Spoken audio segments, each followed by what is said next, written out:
Aujourd'hui, un petit exercice de terminale d'enseignement scientifique où le but est de minimiser la perte par effet Joule dans un réseau de distribution électrique avec une fonction du second degré en fonction d'une intensité d'un courant entrant dans un transformateur. Alors, quel est le problème? Voilà les données. On a deux sources qui viennent de générateurs qui vont faire arriver un courant électrique à un transformateur. On va représenter ce réseau de distribution électrique par ce qu'on appelle un graphe orienté. Donc on a une source S1 ici, une source S2 ici, qui donc génère des courants électriques qui vont arriver à ce qu'on appelle un nœud dans un graphe orienté avec un sens. On a donc un courant I1, un courant I2. Ce nœud qui représente un transformateur va avoir pour but justement de transformer la tension pour qu'elle diminue. Souvent on a de la haute tension qui a pour but d'arriver à de la basse tension pour arriver justement aux distributeurs qui sont en général justement les maisons. Donc on va avoir un courant sortant ici I3, un courant sortant I4 qui vont arriver à deux cibles qu'on a appelées C3 et C4. Donc là, on a modélisé par ce qu'on appelle un graphe orienté ce réseau de distribution électrique. Et après, vous avez quelques données. Alors grâce à ces données, on peut se rendre compte de plusieurs choses. La première chose, c'est que ici, la puissance qui est donnée est fixe.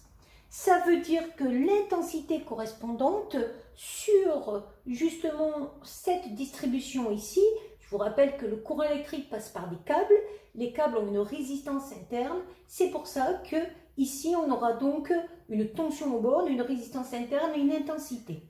Grâce à la formule P égale UI, on va s'intéresser d'abord à l'intensité I3 et I4. Alors, on commence par celle-ci. P3 égale U3 fois I3, ce qui va nous donner pour I3 égale P3 sur U3. Alors, vous faites attention aux données, parce que là, vous êtes en kilowatts, il va falloir transformer en watts. Donc, 3 kilowatts, ça va faire 3000 watts sur 230 volts. Alors, quand vous faites le calcul, vous avez donc pour I3 tout simplement la valeur 13 ampères. Donc, I3 va être égal à 13 ampères.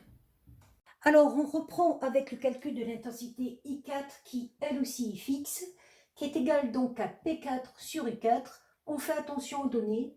P4, ça fait 15 000 watts sur U4, 230 volts. Ça va donner une intensité pour I4 de 65,2 ampères. Donc ça, ce sont des intensités qui sont fixes. On va les garder de côté. Alors, pourquoi on va les garder de côté? Tout simplement pour pouvoir utiliser la loi des nœuds. Si j'utilise la loi des nœuds ici, dans ce réseau électrique, la loi des nœuds me dit que la somme des courants entrants est égale à la somme des courants sortants.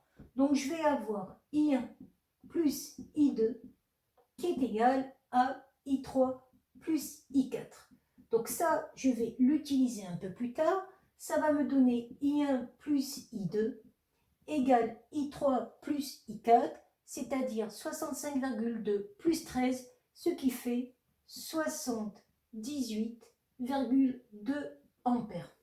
Donc ça, je le mets de côté, cette loi des nœuds, parce que je vais devoir l'utiliser tout à l'heure. Alors là, on s'était occupé des courants qui arrivaient aussi, qui étaient des courants fixes.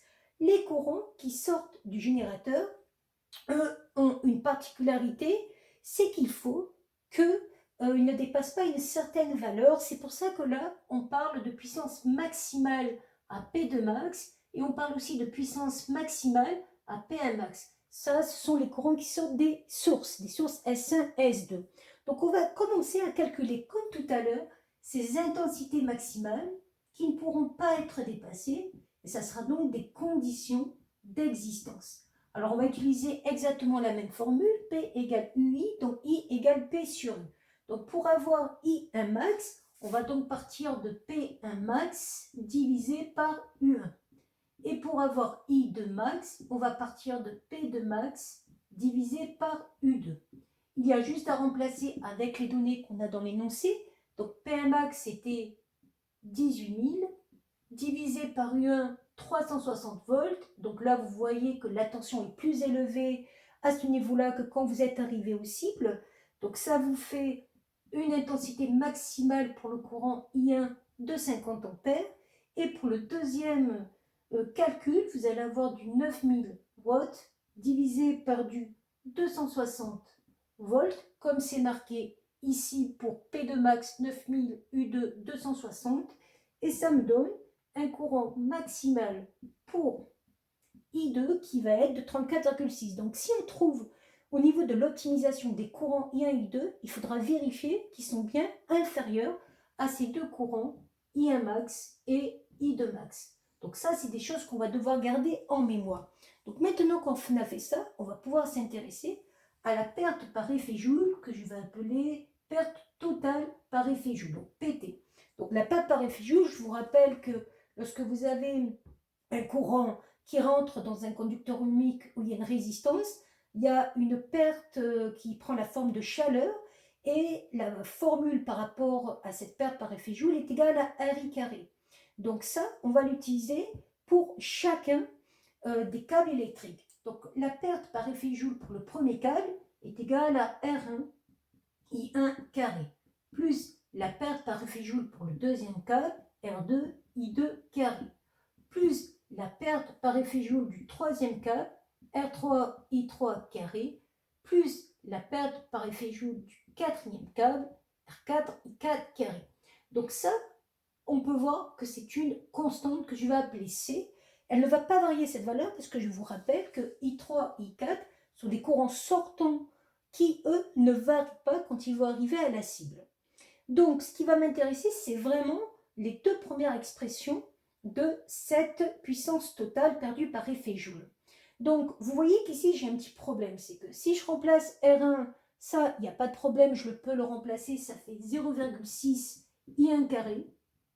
Si je remplace R2, il n'y a pas de problème, on me l'a donné dans l'énoncé, c'était 0,8 I2 carré, plus cette constante ici, que je ne cherche pas à calculer. Mais par contre, j'ai deux variables ici, donc je ne vais pas pouvoir faire une représentation graphique avec deux variables. Et c'est là où la loi des nœuds est intéressante. Si on regarde la loi des nœuds, on a une relation qui relie I1 et I2. Ça veut dire que lorsqu'on fait passer, par exemple, le I1 de ce côté-là, ou on pourrait faire pareil avec le I2 de l'autre côté, donc quand on fait passer le I1 de ce côté-là, on se rend compte qu'on va pouvoir exprimer I2 en fonction de I1 en disant que c'est 78,2 moins I1. Et ça, je vais pouvoir l'injecter ici dans mon expression de la puissance totale, ce qui va avoir pour particularité de n'avoir plus qu'une seule variable et donc d'avoir une expression du second degré avec cette variable I1. On va, pour faciliter l'écriture, dire que cette variable I1, je l'appelle petit x. Donc je vais avoir une fonction du second degré qui a cette forme-là et que je ne vais pas chercher d'ailleurs à simplifier. Donc, vous, ce que vous voulez savoir, c'est quand vous représentez ce genre de fonction, qu'est-ce qui va permettre de dire à quel moment c'est minimum. Alors, vous voyez que la constante C, elle, ne va jamais varier. Donc, si elle ne varie pas, ça veut dire que dans l'étude de la variation de cette fonction, que je ne vais pas chercher d'ailleurs à faire avec un calcul de dérivée, parce que je vous rappelle qu'en enseignement scientifique, c'est ouvert à toutes ces spécialités, donc on n'est pas obligé d'avoir fait spécialité maths pour faire ça. Donc, on va se contenter de faire des choses de seconde, mais en tout cas, quand je veux représenter justement cette fonction, je n'ai pas besoin d'utiliser la constante C. Donc, il va me suffire d'utiliser maintenant, par exemple, une calculatrice et d'avoir comme expression de f de x l'expression suivante, 0,6 x au carré plus 0,8 78,2 moins x au carré, que je ne cherche d'ailleurs pas à simplifier. Et là, je vais me rendre compte que quand je fais la représentation de cette courbe, la représentation graphique de cette fonction, je tombe sur une parabole qui a la particularité d'avoir un minimum.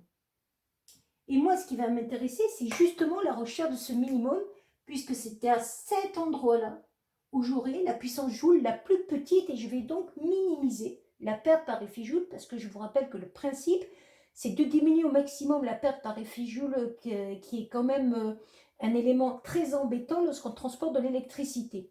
Et donc, vous le faites sur votre calculatrice, et vous allez voir que le minimum par rapport à cette courbe, j'ai fait une vidéo, une petite capsule vidéo qui vous montre comment on peut trouver le minimum par rapport à une fonction et sa courbe représentative avec la calculatrice. Mais en tout cas, vous pouvez aussi avec la fonction trace essayer de le trouver. On voit que ce minimum est atteint pour une valeur x qui fait à peu près 45 ampères. Donc ce 45 ampères, c'est ce qu'on va donner comme valeur pour la valeur I1 qui va minimiser cette perte par effet joule. Donc ce qu'il faut faire attention, c'est de vérifier que cette valeur I1 respecte bien le fait qu'elle ne dépasse pas I1 max. Or là, ça marche pas, ça marche bien, ça ne dépasse pas 50 ampères. Donc c'est possible d'avoir cette valeur I1 comme intensité pour minimiser la perte par effet joule. On doit aussi vérifier que pour la valeur du I2, ça ne dépasse pas non plus I2 max. Donc qu'est-ce que je vais prendre? Je vais prendre mon expression de I2. Donc là, on voit que lorsqu'on cherche I2 en utilisant la loi des nœuds et l'expression en fonction du I1, on trouve 78,2 moins 45, 33,2, 33,2 est bien inférieur à 34,6, qui était la valeur maximale que pouvait prendre l'intensité I2. Et là, on a bien minimisé la perte par effet joule. Voilà.